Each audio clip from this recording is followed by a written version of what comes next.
night, and it was recommended that we do that for the whole congregation. So we thought we'd do that. Can I get the search committee to come forward? Everyone who's on the pastoral search committee, come up here in the front. Yes, Lord, you have to put the baby down. Yeah, you can sit on the front row. Well, I thought what we did the other night, and I'll do just a lot more briefly today because we don't want to keep the service too long, is briefly go through what the search committee did to come up with the candidate, because until I went through this, I didn't realize all the steps that you had to go through, and it is quite lengthy. One of the first things we did was we did the congregational survey to come up with what the church was looking for, to get an idea of what to search for and what the church, what the main points were. And then we met with Steve, and he said, come up with 5 characteristics out of that survey, or 5 characteristics that you would like to look for in a new preacher, and we based that from the survey. We also had to fill out a church profile. It's several pages long that says basically kind of a little bit about the church, the salary range, what we're looking for, and then we asked Steve. A lot of times he'll send. They said they typically send like 7 or 8 candidate profiles, and these are about 25 pages long. There's 7 questions that the candidate answers, kind of about their spiritual life. And then there's references in the back, and there's just information about them, where they've been, where they've preached, and how long they've been at different places. But we asked Steve not to just send us 7. We said, send us, don't narrow it down too much. Let us do that. Send us as many as would really fit to our congregation, no matter what the salary is. Just go ahead and send them to us. We'll take a look. And we ended up getting 20 profiles to look at. 20 profiles, 25 pages long. That's quite a bit of information. So we went through that, and we came up with 6 candidates that we wanted to do a phone interview with. And so we put together the questions that we asked on the phone interview, and they were from the 5 characteristics which were develop congregational outreach, strong faith and leadership, wants presence in community, hospital and sick visits, and spiritual development. And we created some questions underneath each one of those categories. And then as we did the phone interview, each person on the committee took one question and asked that question of the candidate. And at the end, we let them ask questions about the church and anything they had about the area. So we went through initially 6. We had 4 follow-up interviews. Out of those, we just didn't feel that anyone was just right for our church. There were some good candidates, but none of them fit just right. So we asked for some more candidates. We received 11 more. And then Heather was at where were you at? First Christian Church in Quapaw. There, talking to the minister, and said, "Hey, do you have any recommendations of anyone who's looking for a job that might be good, that would, that you would recommend?" And there was a name came up, Cody Graves. He's still in college. We thought, he's awfully young, probably too young for us. And the committee said, "Well, we'll interview with him. You recommend him. We'll take a look." And so I talked to Steve Martin, who is our representative from the region, said, "Hey, we want to interview a guy. It's not through the normal channels, but I want to let you know that we're doing this ahead of time. And if we think he's any good or we like him at all, we'll make sure he does want to go through the normal channels and join the disciples." Steve said, "Yeah, that's fine. No problem. That would be no problem." So we did. And it was real interesting. We liked him really well. So we went through the questions, and actually I wasn't there. Lori taped it for me, so I watched it later. I'm like, yeah, he's pretty good. So someone tell us a little bit about the first one. About the first interview and what you guys thought about Cody. The first interview, the young man came in, and I mean young man. He's my son's age. I was kind of really shocked by that. But the term old soul. He has great wisdom. The questions that we asked him the first time were the basic questions that we had asked everyone else on our phone interview. And we were very impressed with how thoughtful he was and how everything he led back to, well, the Bible says. And he's just very, very driven with his heart for doing the right things for Christ. He says, if I'm supposed to be here, I will be here. It's in God's hands. Here's how I feel about everything. And it was just absolutely wonderful. We sat there with our mouths hanging open going, this man is 23 years old and is teaching me things right here in this interview. I thought, I've never looked at it that way. And I'd run home and tell the rest of my family, he said this and this and this. And just a outstanding young man in all aspects. And we even were driven to check his current occupation. He works at Longhorn Steakhouse, not Logan's, but Longhorn. And they had great things to say about him, too. So, love him. So, that's one of the things we did is we want to check references. And Heather called and checked some references. And go ahead and tell us a little bit about that. I checked references, like I said, from his current employment, which was not something. First, let me tell you, he had put down references from the churches that he has served at while he's in school. He, and I can't remember the name of them, and I won't be able to come up with that while I'm nervous up here. But everyone that we talked to had only glowing things to say about him. He's a great young man. Micah Krotz, I don't know how many of you knew this, but she is a graduate of Ozark Christian College. And a couple of the references that he had put down from there were professors and things from there. And she actually knew some of them. She checked some of the references. Kyle is also on the pulpit committee. And then we checked the rest of them. And he got glowing references from people that she said were not typically people to give glowing references. You know, he knows the Bible as well as any student I've ever seen. He just has a great understanding for things. This is the kind of thing we were looking at. He didn't put his Logan's reference down because I know he was probably thinking, why do they care how good of a waiter I am? But we wanted to go ahead and call anyway. And so I asked him, and he, of course, said that was fine. And I was actually more impressed by the reference from Logan's. He said two things. He said, I could just sit here and list everything about him that's amazing, because amazing just sums up how he is. He said he is an amazing young man, but he said if there was one thing that I think stands out about Cody, it's what you see is what you get. He said he's just the most genuine person I've ever met. And you could just really tell he'd made an impact on the people that he worked with, you know, in a setting that wasn't, sometimes it's easy to be churchy in a church setting, but not as easy to be churchy in a non-church setting. And I can tell you, everybody here that's ever waited tables, that's not always the easiest place to keep you can lose your Christian faith pretty quickly waiting tables sometimes. But he just had glowing references from everyone that we talked to. And one of the concerns, and I didn't understand exactly the background behind that, is because, you know, he's not through the Disciples organization originally. He's actually an independent Christian, and there was, you know, some concern about that in the congregation. And until Tony explained it to me, which is great, we had a diverse group on the search committee because we have varying ages, varying, conservative, liberal. So it actually worked out pretty well. Tony, can you tell us the concern and what you think about him being an independent Christian? Well, I did have a concern because he was young, of course, but and he was an independent Christian. And in our past history, we have had some problems that split our church, and we definitely did not want anything like that to happen again. And after meeting him, have been thoroughly won over by him and his dedication.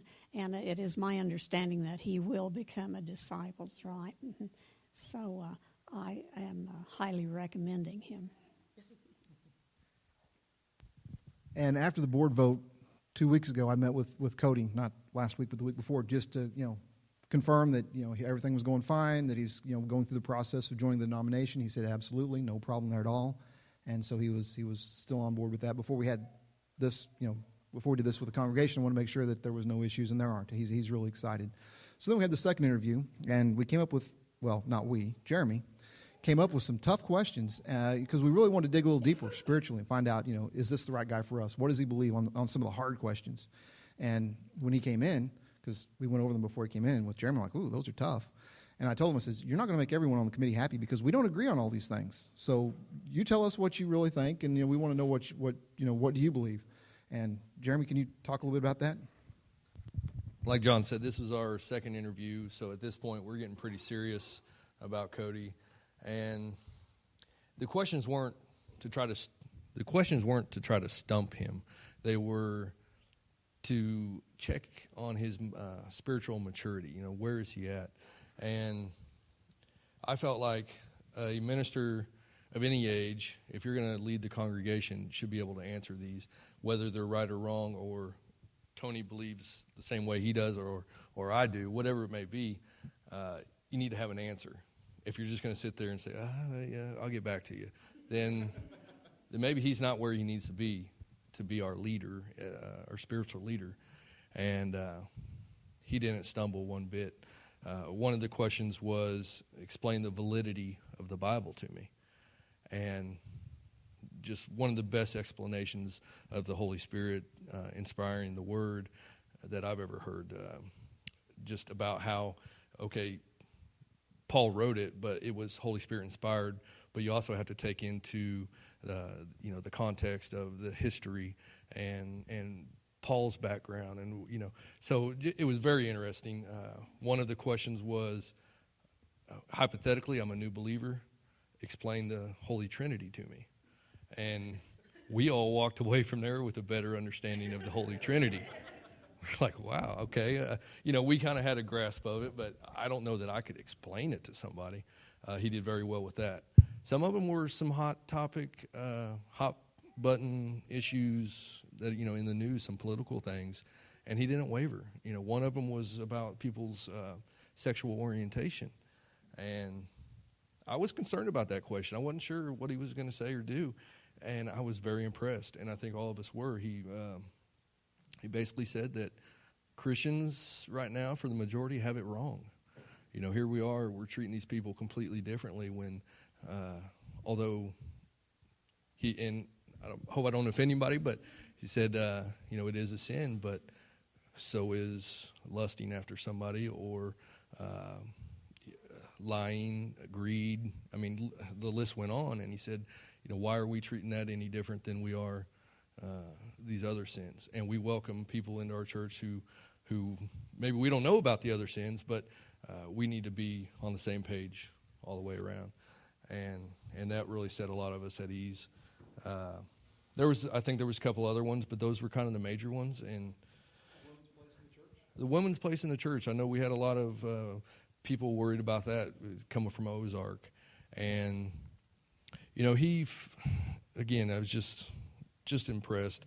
He said, if there's things going on in the church that are healthy, there's no reason that we don't do them. You guys feel like women are doing a service in the church, as long as a woman's not trying to come forth to prove a point, to do it out of, this is for me, I got to show that I can do this, as long as it's for the service of God, and, that goes along with everything, or a man, a woman or a man. Or what did he say? Something about if something's traditionally something a woman does, but a man excels at it, and it's healthy for the church, there's no reason that he shouldn't be doing it. Yeah, he did say so. Again, I think it was Tony that said, I don't know that there was another person that could have answered all of those and made those 6 or 7 of us just completely at ease with everything. So I don't know. I honestly, I think God sent us the right guy. We've prayed about it, and for all of us to be feeling this way is I think, something special. So. Okay, like I said, we looked at a lot of candidates. We looked at 32. One of the, other concern was he didn't go to a disciples college. There are several. Some I didn't even know, but I went and looked, and I went through the 32 candidates, 31, and there were only 8 that actually went to a disciples university. The rest were transfers. We had a couple of Baptists we looked at that went to Baptist University. We had several that went, to different places. So, hiring someone that didn't go to a Disciples of Christ University is not uncommon at all. So I just wanted to reiterate that. I think that's, the committee is very excited about Cody. I think this is the first person out of 30 some odd people that we're like, yes, this is the guy. So we just want to talk a little bit about that, and now we'll go on to the Oh, are there any questions? Yeah, are there any questions?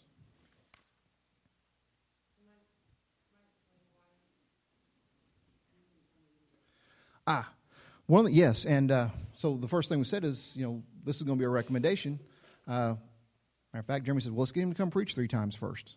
So I called Steve and said, hey, can we get him to come and preach or meet him ahead of time? And Steve Martin from the region said, no, that's not the way we do it. We don't recommend that at all. He was very firm about that. And I said, well, okay, we won't then. I said, well, why? And he said, well, there's 2 reasons. One, you pick a pastoral search committee that you trust, and that is why, you should go with the recommendation, and you pick a group that, is looking at a lot more than just the sermon. And he said also, a guy can have a bad day. He said if he comes in here and he's just not on, his sermon is bad because you're not on every Sunday, he could leave a bad impression, and that's not really what you want to do. And so he was very firm against it. So we're doing the next best thing. We had a video of him, so we're going to show that. Yes. Oh, he graduates in May, and he's not starting till June 1st. Good question. Yeah, he graduates in May, and it's a 5-year. He's doing a 5-year theology degree. They have a 4-year and a 5-year degree, and he's doing the 5 years. So I guess it's a master's in theology. So yeah, very good question. He is married. We met his wife. Very nice lady. She has 2 more years, and she's going to be a teacher. She wants to be a grade school teacher. English teacher. Oh, English teacher. So, I'm wrong. Secondary English teacher. And, yeah, probably. Any other questions? Roll the tape, Jim. The first few minutes are kind of just him with some of the people. Yeah. Lori said the first few minutes, because this was at the college, and I guess it's a big honor to get to preach at their chapel. So that is a very big honor, and he was the one that got chosen to do that. And the first few minutes are him talking about school, with the kids.